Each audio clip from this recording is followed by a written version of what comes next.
kurie žmonės rašė. Ir aš pats rašiau.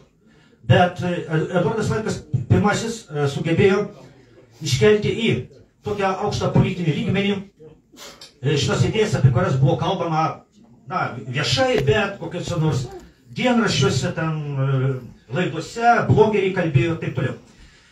Mes iš tikrųjų nežinome, kiek Lietuvoje žmonių palaiko Eduardą Vaitkų ir todėl kai kurie blogeriai pagal mane daro visiškai klaidingas išvadas. Pavyzdžiui, yra toks Vygantas Kelertas, tai jis sako, kad tai, kad šitiek Lietuvos žmonių prabalsavo už Nausėdą, tai reiškia, kad šitie žmonės yra už karą. Šitie žmonės yra už karą ir yra rusofobai. Na, aš tikrai, tie, kurie balsavo už Šimonytę, tikrai yra rusofobai ir tikrai yra už karą, bet su tais, kurie balsavo už Nausėdą, yra sudėtingiau. Tiesiog, na, iš tikrųjų, daugelis žmonių buvo labai patok radikalios Vaitkaus idėjos ir dėl vidinės savicenzūros žmonės neišdrįso netgi slapta prabalsuoti. Po to, kas nors paklaus, už ką balsavai, reikės meluoti, kad tai nepatogiai jautiesi ir taip toliau ir taip toliau. Ir todėl aš manau, kad iš tikrųjų reikalinga nauja politinė jėga, kaip jinai vadinsis, čia yra visai kitas klausimas, bet Lietuvai reikalinga alternatyva. Alternatyva panašiai kaip alternatyva Vokietijai, kuri irgi iš pradžių atsirado, iš pradžių nelabai jį sekėsi, bet pamažu užaugino savo elektoratą, todėl kad paprasčiausiai žmonės priprato prie šitų naujų idėjų. Tai aš manau, kad ir mes matome, kad tai plečiasi dabar ne tik Vengrija, dabar ir Slovakijoje matome, kad laimėjo tos jėgos, kurios nepatinka konservatoriams, landsbergistams, taip geriau sakyti. Na, taigi aš viskas, to aš ir noriu užbaigti, bet ne tik Lietuvos žmonės bijo, bet ir valdžia bijo tos naujos alternatyvios jėgos ir todėl vis spėlioja valdžios propagandistai, valdžios apmokami politologai. Jie sako, kaip turim bėdą Lietuvoje, turim bėdą 100 000 žmonių prabalsavo už rusofiliškas kažkokios idėjas, nors jos nėra rusofiliškos, jos yra prolietuviškos. O iš tikrųjų, jie bijo, kad tokių žmonių gali būti daug daugiau. Tai va, tai iš tikrųjų daug žmonių neina balsuoti ir iš tikrųjų, jeigu jie ateitų balsuoti, tai čia dar didelis klausimas, koks rezultatas būtų Eduardo Vaitkaus. Na, tai tik norėjau trumpai.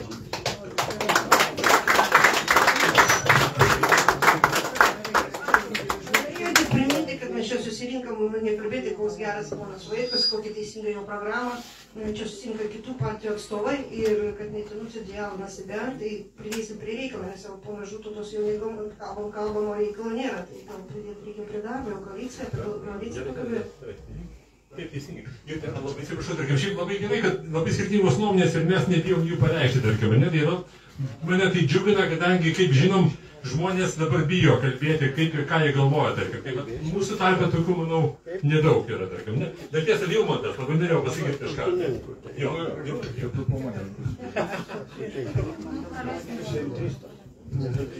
Diskusija yra nuostabus dalykas ir aš čia išgirdau, kad kažkas buvo pirmas, kažkas buvo antras. Ir visgi drįstu praminti, kad prieš 2 metus, daugiau nei prieš 2 metus, atsirado drąsių žmonių grupė, kuri pasakė, kad Lietuvai reikia gerų santykių.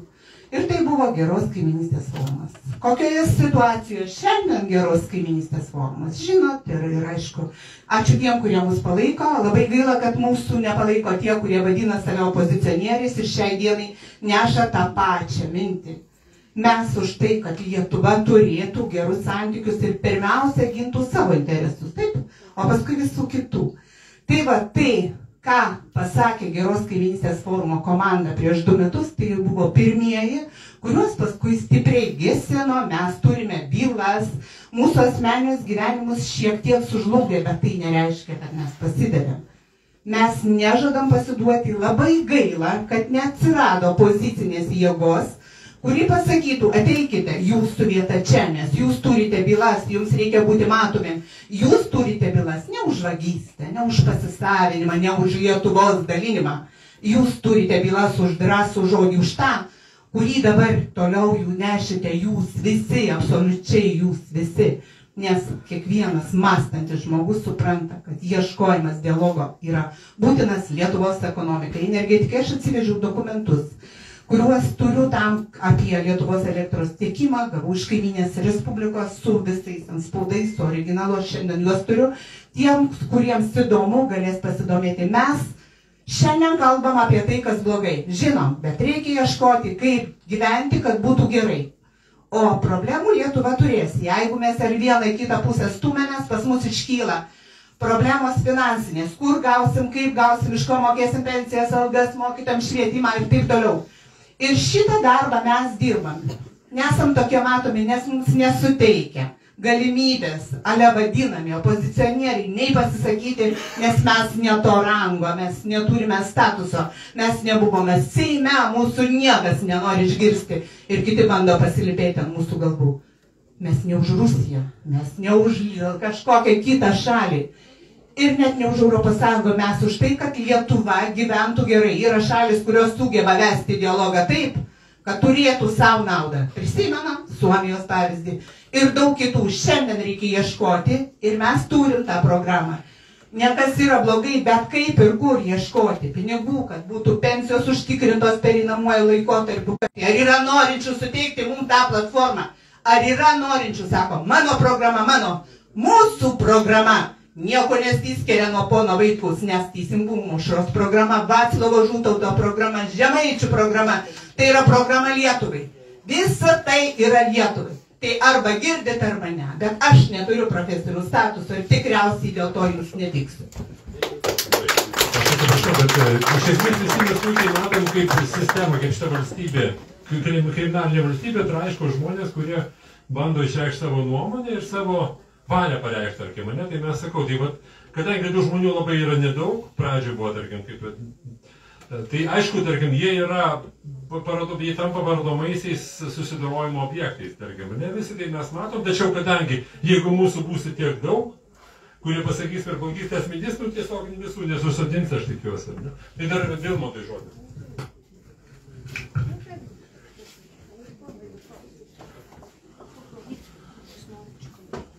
Labą dieną, gal labas vakaras, esu Vilmantas Povilaitis, daugam gal ir nežinoms.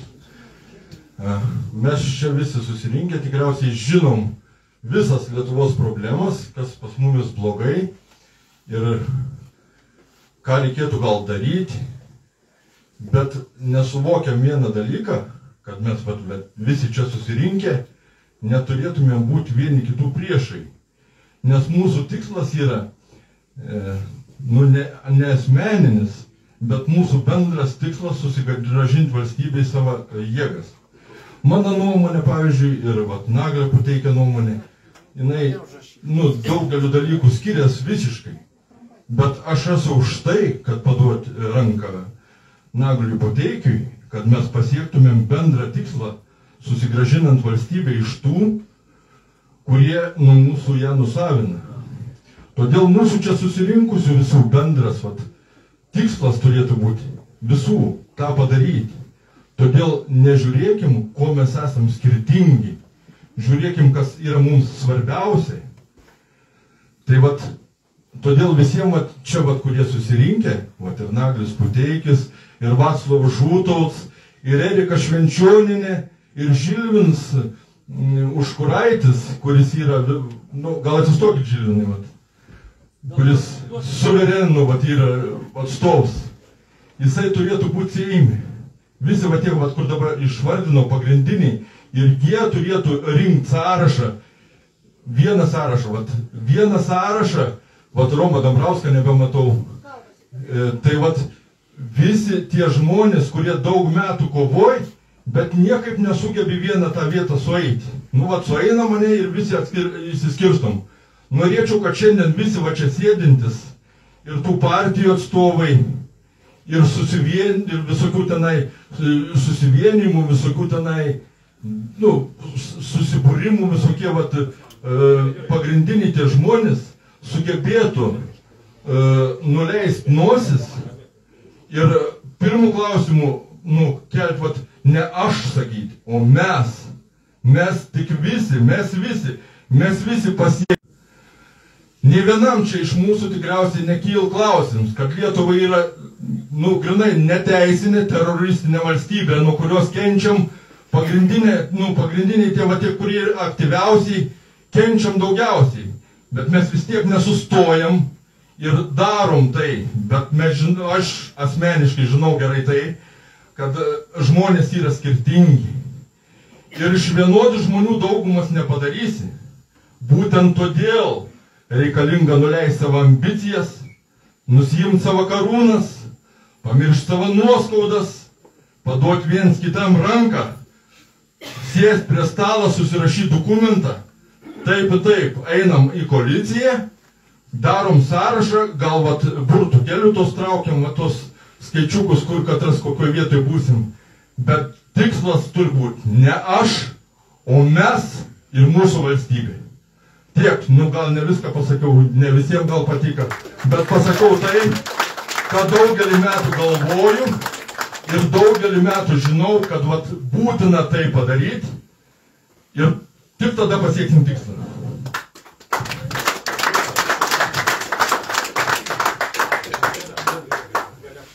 Galime pasakyti, kad kiekvienas iš mūsų nieko nepadarys atskirai. Kaip gerai nebūtų ponas Vaitkus, Labadiena, labai trumpai. Prisistatyk. Virginijus Sankauskas. Tas, kuris iškalė, čia guli akmuo. Ta akmenį aš padariau. Mums reikalinga visuotinė pilietinė vienybė. Teoriškai mes visi piliečiai ir neišeina mums skirstytis nei kaip tas partijas. Pažiūrėkime mūsų reiškia, sudėtį, pažiūras pagrindinės, reiškia, partiniai sistemai tarnaujantis apie 15-20 ir kiti laisvi piliečiai, pilietinė visuomenė. Ir paradoksas tame, kad nėra tokių žmonių, kurie atstovautų tą pilietinės vienybės ideologijai, partinių veikėjų ideologijai, reiškia, jie patenka į valdžią ir vėl daro tą patį, kaip ten, reiškia, susinaikina, reiškia, be ideologijos, reiškia, buvo Čilinskas, Pakso, reiškia, kaip ir savaime palikdamas tuštumą, kurią turi išpildyti gėris ir tiesa, arba blogis tampa kur kas išradingesnis. Tai labai didelį darbą Lietuvai padarė istoriniai žingsniai Tauras Jakalaitis, kuris man padėjo tą pristatyti. Čia pristatėm tą už vienybę visuotinę, žodžiu, bet dabar, kad prie sisteminiai tą dievina autoritarizmo tos vadas yra Landsbergis, kuris jau nusenęs ir žodžiu, jis jokios vienybės nepadarės. O mums reikalinga visuotinė pilietinė vienybė, ten buvo paskelbtas pilietinės vienybės aktas ir aš antrą variantą padariau Kupiškį ir žodžiu telkt tą atspirties tašką, kaip reiškia visi, be to atspirties taško mes nieko nepadarysim ir čia autoritarizmo principų čia nieko neišeis, žodžiu kiekvienas pilietis reikšmingas Lietuvai ir apie ką.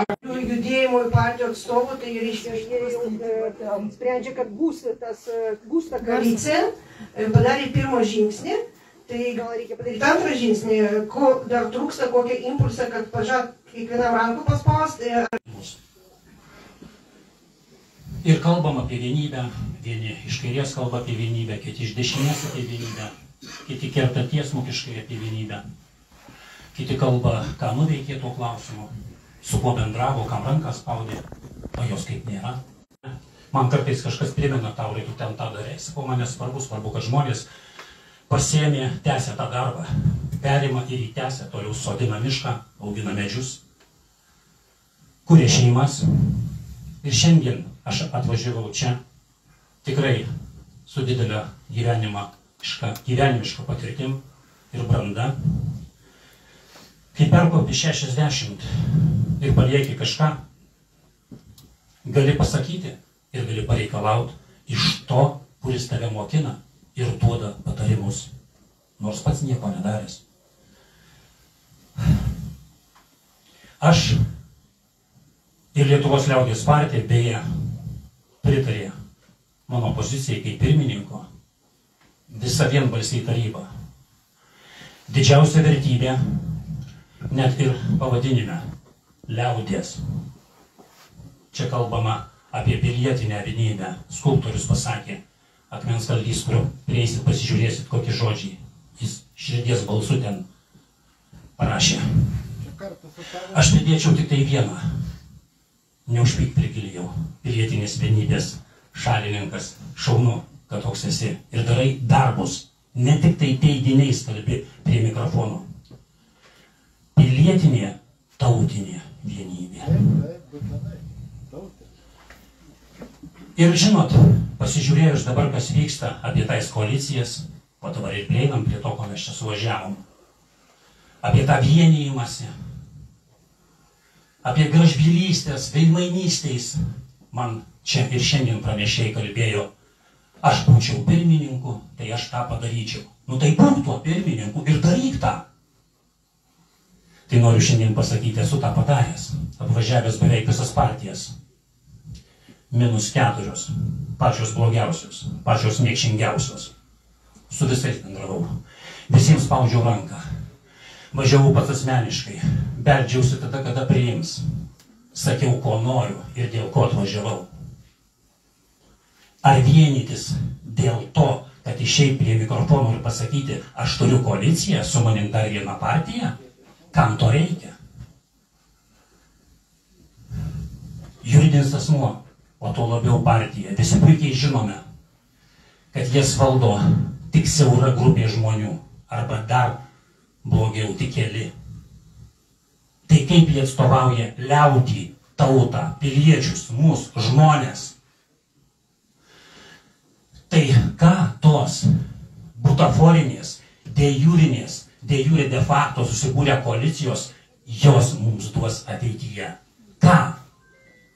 Giliai įsitikinęs nieko. Apdums akis ir pasakys, įstoja lyderiukai, mes vadrauge, o aš su tavimi. Tai ne partija su tavimi, tai žmogus. Štai kur vertybė. Žmogus, asmenybė, asmuo, širdis, jausmas. Ir aš iš čia jūsų, tiek, kiek yra įvairių čia žmonių, nepaslaptis yra ir iš kitų stovyklų, priešiškų. Ir klausykite, praneškit žinią savo vadam, ką girdėjote.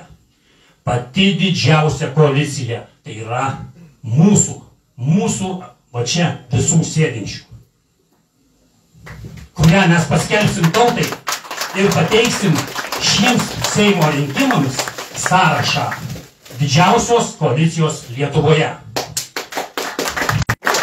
Šiandien čia yra techniniai darbuotojai, kurie turi dokumentus. Ir kada mes baigsim kalbėti, kada mes baigsim vienas kitą įtikinėti, kada mes būsim vienas už kitą protingesni, replikuodami, pasisakydami ir pereiti, pasilikti ir prieiti ten bus pasakyta kur, palikti savo duomenis, įsirašyti į sąrašą didžiausios koalicijos Lietuvoje. Taip, kad, Eduardai, tau teks atsakomybė žmonių didžiausios koalicijos sąrašą vesti į šios Seimo rinkimus. Padėkime, apsispręskime ir tai padarykime. Ir tie, kurie dabar skelbia, aš neminėsiu nei partijų, nei vardų, nes čia kažkam nepatinka, kai pasakai vardą, bet jeigu pasakai faktą ar padarytą darbą, to žmogaus irgi nepatinka. Tai aš tik pasakysiu, kad šiandien Lietuvoje kūrėsi kaip kurtos koalicijos. Aš jais, tų partijų koalicijom, jų vadovais, jų siaurų ratų nepasitikiu. Ir man vienytis dėl koalicijos su jais, kad apgauti tautą nepakeliui. Ačiū Jums.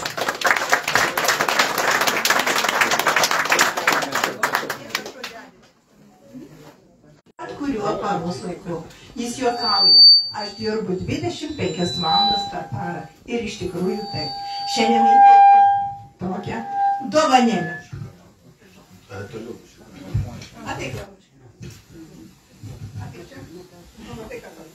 Nebijok stovėti už tiesą. net jeigu tai reikštų, kad teks stovėti.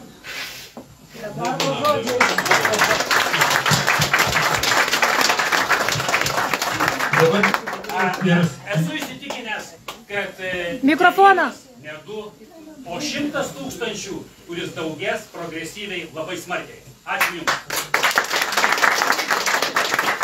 Dabar skelbama pertraukėlė 20 minučių, manau, kad galime laisvai pakalbėti. Ai, replika dar teisingai. Buvo minėta daug kartų. Pasaka be galo.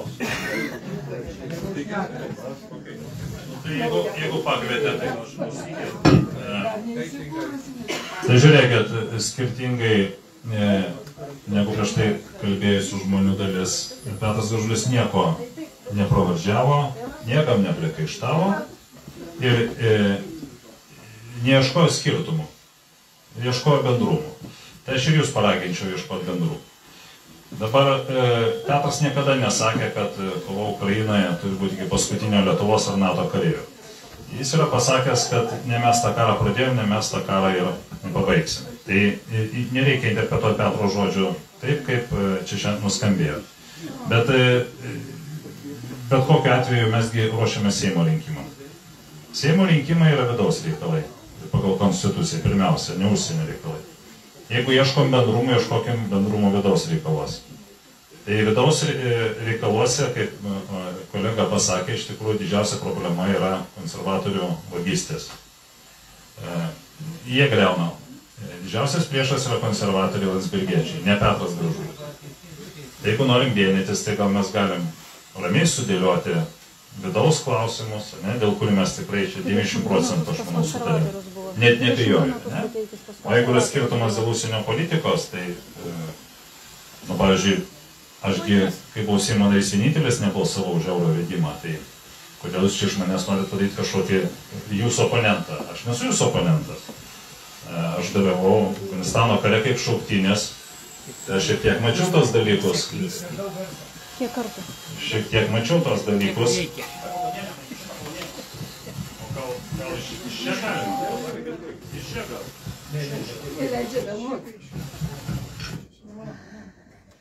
Iš čia. Iš šitą?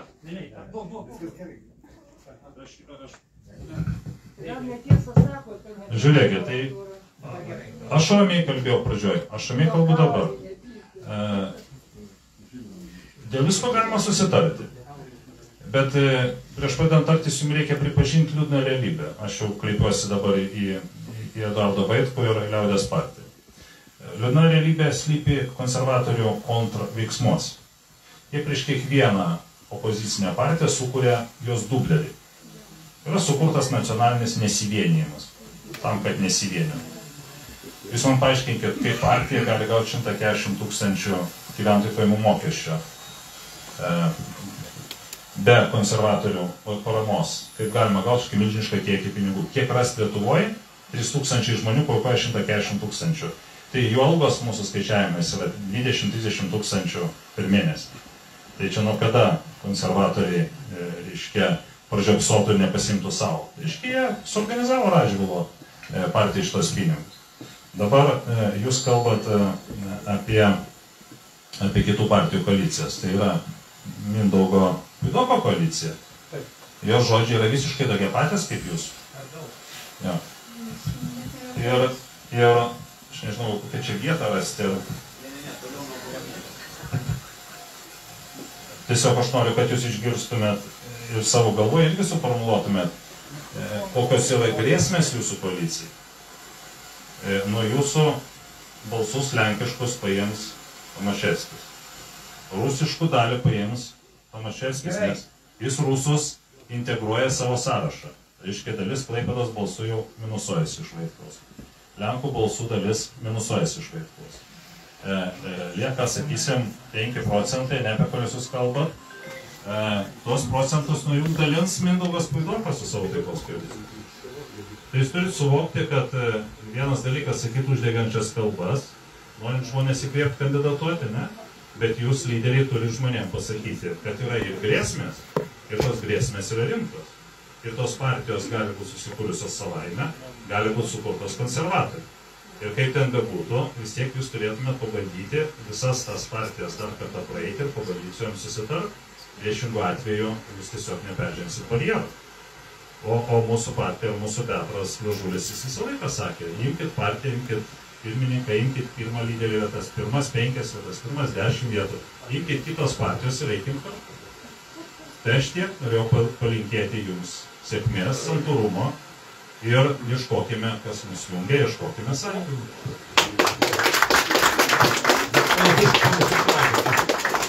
Atsiprašau.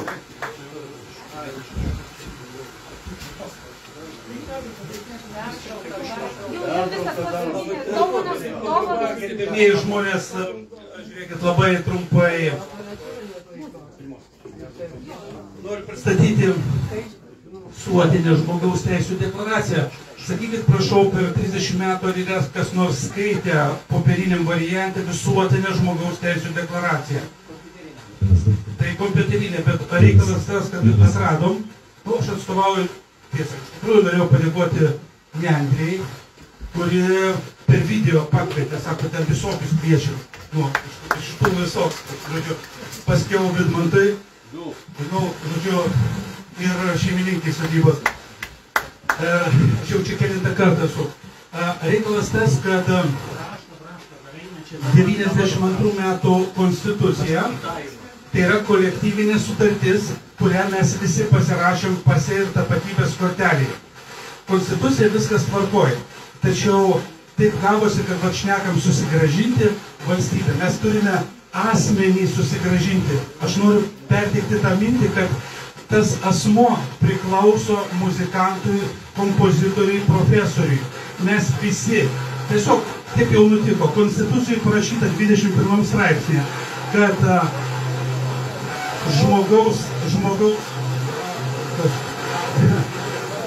žmogaus asmuo yra neliečiamas.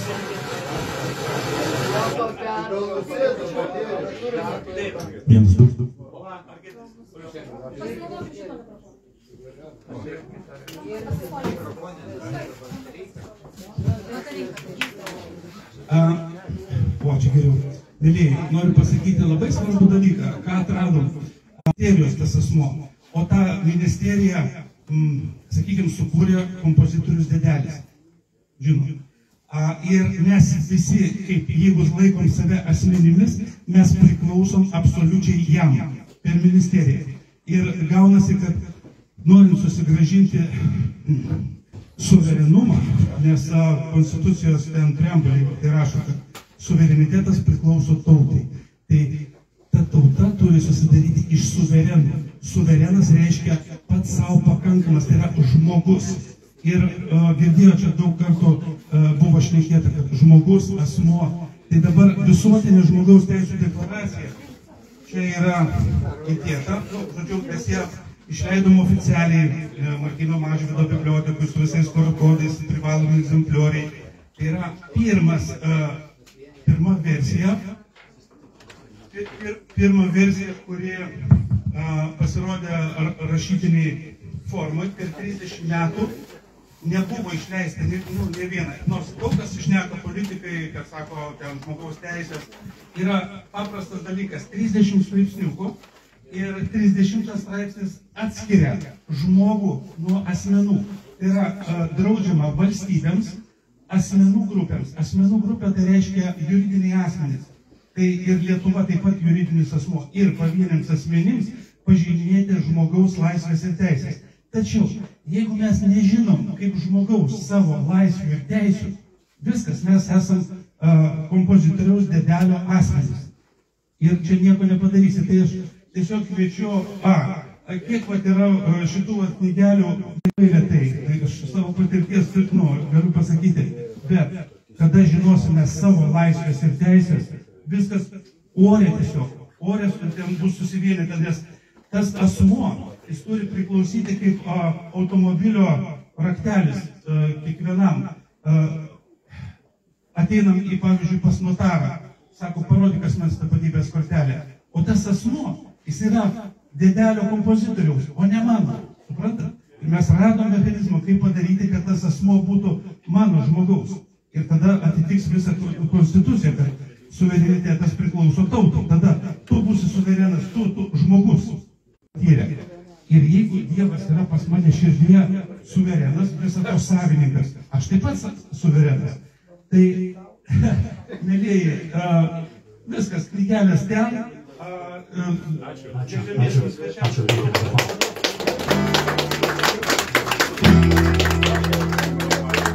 Muzikinė pertraukėlė, dabar kadangi žmonės jau dabar išeičiau pertrauką padarom, dar po pusės valandos iki pratęsimo.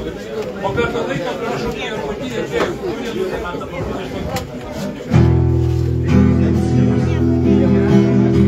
Po Facebook'eliais, krūtas išmestai debesų, išsirėdo ščiai mūsų, tylių meilės giesmės baigės laikai, škauja tolimus, pamiršę varganas ir lietų, išskrido paukštį iš namų, sugrįžo pavasarį.